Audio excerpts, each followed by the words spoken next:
이제 사전 투표를 했습니다. 예. 여러분 꼭 한 표 하십시오.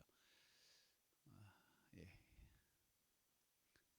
창세기 이제 계속 보고 있는데 오늘은 처음 하나님께 창조하신 때의 모습이 어땠을까라는 말씀을 잠시 묵상하겠습니다. 창세기 1장은 우리가 서론이죠. 서론이라 볼 수 있습니다. 창세기가 성경의 처음 부분이기 때문에 창세기의 서론은 결국 성경 전체의 서론과도 같은 말씀이다 라고 볼 수 있겠죠. 창세기 우리가 지난주에 보았던 말씀처럼 태초에 하나님이 천지를 창조하셨다. 이게 대전제입니다. 이 사실이 믿어지지 않으면 하나님의 이 사실, 천지 창조 사건을 믿지 못하면 우리의 믿음이 더 이상 나아갈 수가 없어요. 지난주 말씀드린 것처럼. 그러므로 이 사실이 믿어져야 장차 새하늘과 새 땅, 새 예루살렘 성에서 우리 주 예수 그리스도와 함께 영원히 천국에서 거할 그 사실 또한 믿어지게 된다는 겁니다. 그러므로 우리 믿음의 성도들은 이 분명한 하나님의 창조의 말씀 속에서 우리의 신앙의 기준을 잡고 또 말씀의 기준이 우리 속에 섰을 때 비로소 좌우로나 우로나 치우치지 않는 믿음의 정도를 걸어갈 수 있다는 사실이겠죠. 그래서 이 말씀들을 지난주에도 물어봤지만 믿으시죠? 네. 저와 여러분들에게 천지를 창조하신 하나님께서 지금도 택한 사람들을 말씀과 성령으로 불러서 그 백성을 만들어 가고 계십니다. 한 사람 한 사람 십자가의 구속연으로 부르셔서 그 사람의 인격 속에 하나님의 거룩한 역사를 만드시면서 그 백성이 하나님 백성다운 삶으로 살아내어서 이 땅이 하나님의 거룩함으로 회복되기를 원하고 계신 거예요. 그러므로 저와 여러분이 이 하나님의 부름 앞에 왔다는 사실은 곧 이것이 뭘까요? 은혜라는 겁니다. 은혜. 반응했다는 것은 은혜예요. 아무리 예수 믿어라 예수 믿으세요 구원받으세요 해도 안 믿는 사람은 어떻게 해요? 안 믿어요. 귀가 가려져서 귀가 뭐 전봇대로 박아놨는지 모르겠지만 전혀 안 들려요. 그러나 하나님께 택한 백성은 이 말씀 한마디 예수님 어떻게 이 말만 해도 반응해서 나온다는 거죠. 그러므로 우리가 하나님께서 만드신 이 천지 창조, 이 천지를 새롭게 하실 그 하나님의 능력들을 바라보고 또 우리를 새롭게 하실 하나님의 손길을 기억하면서 우리의 믿음을 바르게 잘 세워나가는 창조주 하나님께 나의 삶을 온전히 맡기고 나아갈 수 있는 그런 믿음의 소유자들이 되었으면 합니다. 앞 시간에 보았던 1장 1절은 우주 공간이죠. 그 자체 모든 것을 이제 하나님께서 만드시는데 아무것도 없는 무에서 유를 창조하시는 장면이었습니다. 그리고 오늘 본문 2절은 곧바로 모든 관심을 어떻게 해요? 창조 사역으로 이어지면서 다음에 보게 되어질 모든 이 땅의 만드심의 과정들이 제일 마지막에 만드는 누구요? 사람. 우리 사람에게 다 집중된다는 거예요. 하나님께서 지구를 만드시고 공허하고 황량한 이 지구에 천지를 다 만드시고 또 가족을 다 만드신 이후에 제일 뒤에 사람을 만드신 것은 이 지구가 사람, 즉 하나님의 형상대로 지음받아 되어진 그 사람 중심으로 잘 세워져 가기를 원하시는 아버지의 마음이 담겨 있다는 거예요. 근데 문제가 뭐예요? 우리 인간이 하나님의 관계가 깨어졌다는 거죠. 이게 문제입니다. 그래서 그 부분은 다음에 이제 그때 가서 하기로 하고 오늘 이제 본문에 충실해서 나가도록 하겠습니다.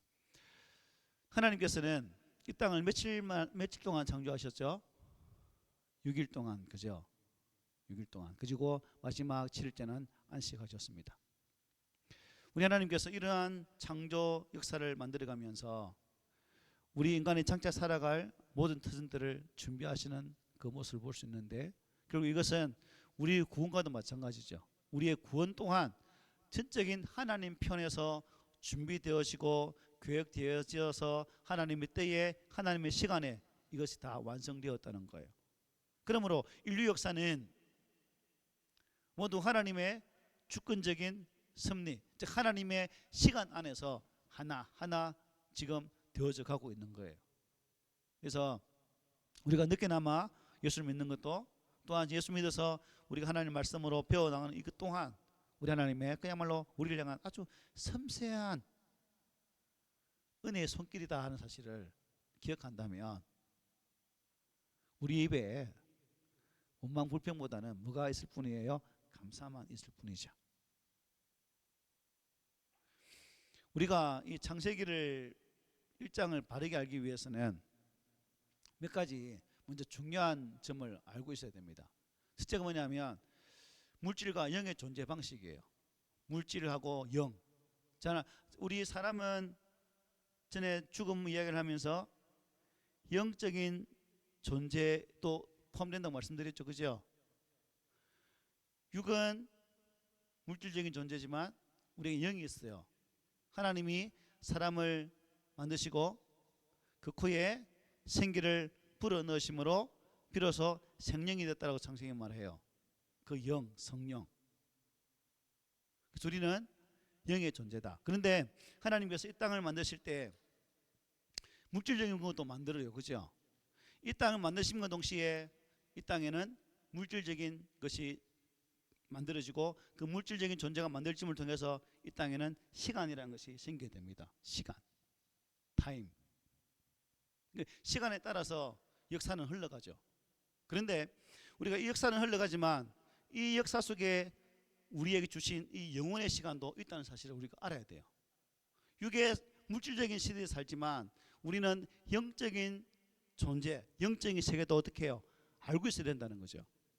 이미 알고 계시지만, 알고 있죠? 저를 보세요. 눈 크게 뜨고 저를 잡아먹을 듯이 눈을 떠도 괜찮아요. 이 시간에는 여러분 눈 속에 저를 콕 잡아 넣으세요. 네, 빠지도록. 여러분의 큰 눈에 내가 푹 빠질 수 있도록, 퐁당 빠질 수 있도록 크게 작은 눈 부릅뜨세요.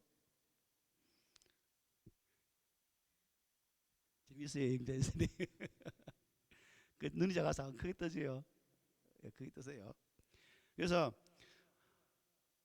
이런 물질 세계, 즉 물질적인 세계가 끝나고 나면 무엇이 이어질까요? 하나님의 영원한 세계가 나오는 거예요. 이 땅이 끝나면, 즉 이 땅의 시간, 역사의 시간이 끝나면 하나님의 나라가 임하는 거죠. 그래서 우리가 천지창조를 창조라고 말하면 예수님께서 장차 오실 그 새로운 그 새 땅, 신천 신지 새 예루살렘을 어떻게 부르냐면 재창조라고 부릅니다. 뭐라고? 재창조. 그래서 우리는 영적인 부분을 가지고 있기 때문에 창조의 이 땅 물질적인 세계에 살지만 그 재창조를 소망하며 살아가야 돼요. 재창조가 비로소 완전한 거거든요. 근데 우리 이때 이 질문을 생각할 수 있겠죠. 아니 하나님은 태초에 사람을 만드시고 이 땅이 좋았더라, 사람 만드 심히 좋았다는 말씀했는데 왜 다시 하나님이 재창조해야 되나요? 라고 질문할 수 있겠죠. 뭐 때문에 재창조하죠? 쓸데없이. 하나님 보시기에 좋았던 그 하나님의 창조 작품이 저런 말미암아 어떻게 해요? 깨어져 버리는 거예요. 이 땅에 죄가 들어옴을 통해서 하나님 보시기에 참 좋았던 이 땅의 것이 파괴되고 말았다는 겁니다.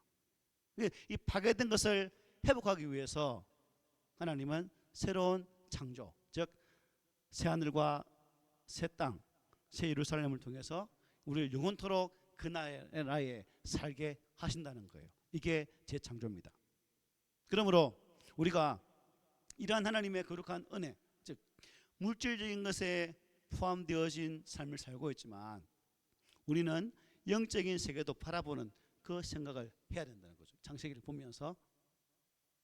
그리고 우리는 천국은 여러분 영원합니까? 아니면 영원하지 않습니까? 지옥은요? 영원해요. 자, 그러면 순간의 선택이 영원한 지옥이냐 영원한 천국 결정하게 되어지는데 그것이 이 땅의 우리 인생의 삶을 통해 결정되어야 된다는 거예요.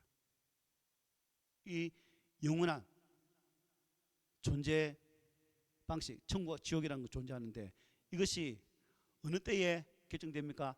인생을 모면으로 살아갈 이때에 결정되어야 되는 거예요. 그래서 여러분은 순간의 선택을 잘한 분이에요? 못한 분이에요? 잘한 분이죠. 만약 우리가 순간의 선택을 못했다면 영원히 타는 그 불, 타는 고통, 그 엄청난 어둠의 세계에서 죽지도 못하고 영원토록 그 고통 속에 사는 거예요. 그러므로 우리가 천국 백성이 되었다는 이 사실은 너무나도 감사한 거죠.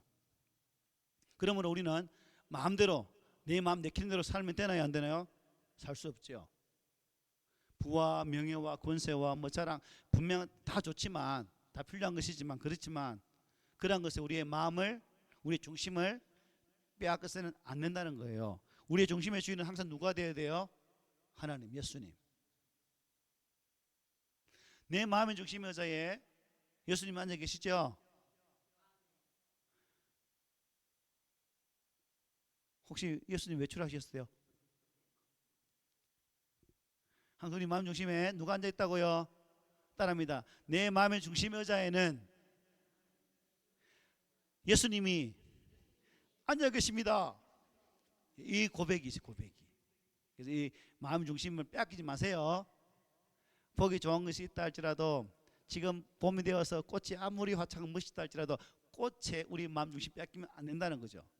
좋아할 수는 있죠. 아름다운 자연을 보면서 하나님의 창조작품을 보면서 하나님 참 아름답습니다라고 찬양할 수 있겠지만 그것에 내 중심이 돼서는 안 된다는 거예요. 아시겠습니까?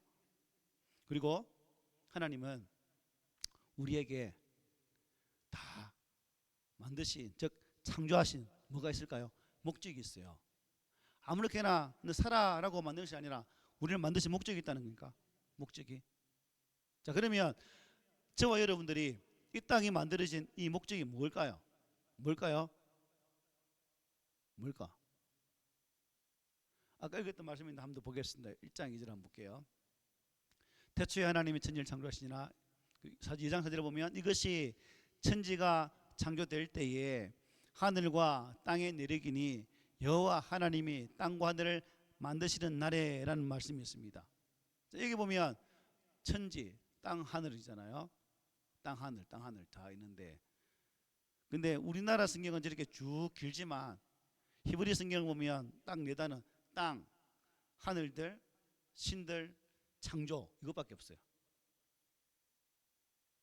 하나님이 이 모든 것들을 어떻게 했다는 거예요? 만드셨다는 거죠. 그래서 창세기 1장은 하나님께서 이 지구라는 틀을 만드시고 필요한 것들을 어떻게 해요? 하나하나 채워 가시는 거죠. 하나하나. 아무것도 없는 것에 있어서 지구를 딱 만드시고 이 지구 안에 하나님께서 지구 주변으로 삼라만상을 하나하나 채워 만드셔서 우리 사람이 살아갈 수 있도록 그렇게 은혜를 베푼 겁니다. 그래서 하나님께서 처음 창조된 이 물질 세계에는 인간의 죄로만 불안전하다고 했죠. 하나님 백성이 역시 불안하기 때문에 하나님은 새로운 창조를 통해서 우리를 더 완전한 자리로 인도하는 사실을 꼭 기억했으면 좋겠습니다. 오늘 본문 보면 여러분 어떤 말씀이 있어요? 땅이 뭐했다? 혼돈하고 공허하며 흑암이 깊음 위에 있었다라고 말해요. 자, 이게 무슨 의미일까? 무슨 의미일까요? 창세기 1장 14절부터 19절을 보면 우리 개역개정 성경보다 아주 쉽게 잘 이렇게 현대인 성경은 이렇게 말씀합니다. 하나님이 하늘에 광채가 나타나 땅을 비추고 낮과 밤을 나누어라. 15절 비슷하기 때문에 넘어가고 날과 해와 계절을 구분하라 하시자 그대로 되었다. 하나님은 두 개의 큰 광채를 만들어 큰 광채로 낮을, 작은 광채로 밤을 지배하게 하셨으며 또 별들도 만드셨다. 이렇게 하나님은 그 광채들을 하늘에 두어 땅을 비추게 하시고 밤과 낮을 지배하게 하시며 빛과 어둠을 구분하게 하셨다. 저녁이 지나고 아침이 되자 이것이 넷째 날이었다라고 말씀해요. 여기 보니까 해와 달과 별들은 넷째 날에 창조됐다고 말씀하고 있죠. 지구는 언제 창조됐을까요? 첫째 날에. 그야말로 또 쉽게 말하면 우리가 아이들 키울 때 뭘 달고 개콩합니까? 모빌 달린 것처럼 우주 공간에 꼭 한 개 이렇게 쭉 달려 있는 것처럼 그렇게 지구를 먼저 만드신 거예요. 그 위에 이제 쭉 주변에 것들을 만드신 거죠. 그야말로 텅 비어 있는 곳에 지구를 만들었다라고 보면 돼요. 그 욥은 이렇게 고백합니다. 하나님은 북쪽 하늘을 흑공에 펼쳐 놓으시고 지구를 공중에 매달 놓으시고, 그죠? 모빌처럼 이렇게 매달아 놓으신 것처럼 이렇게 표현을 해요. 시적 표현이죠. 이 증거대로 하나님께서 아무것도 없는 공간 속에 지구를 걸어 놓으신 거다. 해와 달과 별들과의 그림, 질량, 인력 등 사람이 생성할 수 없는 그 모든 친밀하기까지 다 계산하셔서 안전하게 우리를 살게 하셨다는 겁니다. 처음 만든 지구는 혼돈하니 그야말로 어지러움을 가득 차 있었다는 거죠. 또 질서가 없는 그런 상황. 그래서 사무엘상 12절에는 이렇게 말해요. 이 질서 없는 공허의 상태를 이렇게 고백합니다. 허수아비들아, 허수아비들 따르지 마라. 그것들은 너희를 도울 수도 건져줄 수도 없는 헛된 것들이다. 그리고 이사야는 이렇게 고백합니다. 민족들을 다 모아도 하나님 앞에서는 있으나마나 하다. 허무하여 그 자취를 찾을 수도 없다. 근데 이 땅에 공허한 것들이 있는데, 근데 우리 인간들은 어떻게 해요? 그 공허함 속에서 뭔가 찾고 있다는 거죠. 의미 없는 것에 우리의 목적을 두고 사는 사람이 많습니다. 4월 음력 4월 8일 뭔 날이죠? 네. 우리 이프리스 집사님 생신날인데 초파일이 왜 그때 태어나갖고 우리 집사님 생신 때마다 전국 전마다 난리예요. 집사님 생일 축하한다고. 아, 뭐 제가 뭐 이렇게 복 받았을까? 어쨌든 기억을 잘, 날짜 대학 참 기억이 쉬워. 그래서 이 땅에 공허로 가득 차 있는 그 상황 속에서 이 땅에 것은 뭐라? 허수아비들이고 의미가 없는 것들이라고 분명히 말씀해요. 그래서 혼돈, 물질상 거죠. 그리고 뭐가 있었다? 흑암이 있었다. 흑암이 뭐 했다고 했죠? 깊었다고 말씀하고 있죠. 흑암. 단순히 빛이 없는 그런 상태가 아니라 아예 빛이라는 의미도 모르는 그 상태를 말합니다. 그래서 혼돈, 또 공허, 흑암은 채워진 상태가 아니라 완전히 채워지지 않는 그러한 상태였다라고 보면 될 것 같습니다. 그래서 예레미야는 이 상태를 이렇게 고백합니다. 보라, 내가 땅을 본즉 혼돈하고 공허하며 하늘에는 빛이 없었다. 이게 첫 지구의 모습이었다는 겁니다. 지금도 여러분 이 어두움이라는 이 사실을 통해서 볼 때 비단 지구만이 공허하고 어두운 상태가 아니라 저는 하나님이 없는 인생이 바로 공허하고 또한 혼돈하며 어둠으로 가득 차 있는 인생이라고 표현하고 싶습니다.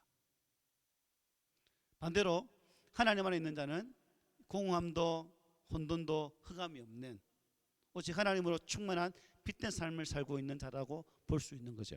여러분은 빛된 자녀들이죠. 빛들입니다. 우리 세상이 빛이라고 말했잖아요. 예수님이 빛이에요. 빛. 이 빛은 빛이 나야 빛이죠. 그죠? 빛나고 있습니까? 반짝반짝 빛나야 돼요. 어떤 것을 치장으로 빛나는 것이 아니라 예수님의 그 아름다운 성품으로 우리가 빛이 나야 됩니다. 그리고 성경은 하반절에 보면 이렇게 말합니다. 하나님의 영은 수면 위에 운행한다. 하나님의 영이 누구예요? 성령이죠. 그죠? 성령께서 운행한다는 뜻을 보니까 무슨 의미냐면 알을 품는다는 뜻입니다. 알을 품는다는 뜻이라. 그래서 어미새가 새 생명의 탄생을 간절한 마음으로 열망하며 알을 품는 것처럼 하나님께서 이 지구 위에 함께 하셨다는 거예요. 성령으로 지구를 품고 계셨다는 겁니다. 인간이 탄생하기까지 하나님께서 당신의 거룩한 형상대로 지음받은 인간에게 필요한 이 장소를 조성하기 위해서 친히 지금도 우리를 어떻게 한다는 거예요? 운행하신다는 것은 우리를 품고 돌보신다는 것입니다. 신명기 32장 11절에 이 돌봄을 이렇게 표현합니다. 우리 함께 읽어봅시다. 시작. 독수리가 그 보금자리를 흔들어 새끼가 떨어지면 날개를 펴서 새끼를 받아 올리듯 하셨네. 독수리가 새끼를 강하게 키우기 위해서 그죠? 일부러 떨어뜨리잖아요. 그 애가 힘없어서 막 떨어질 때는 또 내려가서 샥 받아주고 지 힘으로 날 때까지 이렇게 한다는 거예요. 하나님이 바로 우리를 그렇게 하신다는 거죠. 보호하시는 하나님. 우리를 완전한 새로운 하나님 은혜로 채워지는 그 순간까지 우리를 훈련시키시고 또 훈련시키시고 우리를 채워가시는 그 작업을 하나님 지금도 계속 하고 있는 거예요. 그러므로 하나님의 거룩한 즉 토기장이 되신 하나님으로부터 우리가 더욱더 온전한 하나님 사람으로 세워지기 위해서는 그 토기장이 되신 하나님의 손으로 우리를 만지시고 이리저리 훈련시키실 때 어떻게 될까요? 귀찮아요. 풀어도 써야 됩니까? 안 되겠죠. 하나님 손에 맡기는 그 작업이 필요한 거예요. 이렇게 저렇게 빚어가실 때 하나님 감사합니다. 나를 빚으심이 하나님께서 원하시는 그런 모습으로 나를 온전히 빚어주십시오라는 그 맡김이 우리에게 필요하다는 사실입니다. 그래서 스님께서 지금도 저와 여러분을 위해 뭐하고 계세요? 일하고 계십니다. 하나님은 쉬지 않고 우리를 위해 일하고 계세요. 우리의 삶의 현장에서도 일하고 계시고 우리가 더욱 온전한 사람을 세워줄 수 있도록 지금도 일하고 있다는 사실입니다. 우리가 살아가는 이 땅이 무슨 덩어리고 참 여러 가지 불편함 덩어리고 마음에 맞지 않는 부분들이 엄청나게 많다 할지라도 그럴지라도 하나님은 이 땅에서 우리를 지금도 새롭게 만들기 위해서 쉬지 않고 부단히 일하고 계시는 그 하나님, 그 창조 하나님이 오늘 이 시대에도 우리를 새롭게 창조하시면서 우리 안에 함께 하신다는 사실을 꼭 기억했으면 좋겠습니다. 그래서 우리 이 말씀을 한번 읽어볼까요?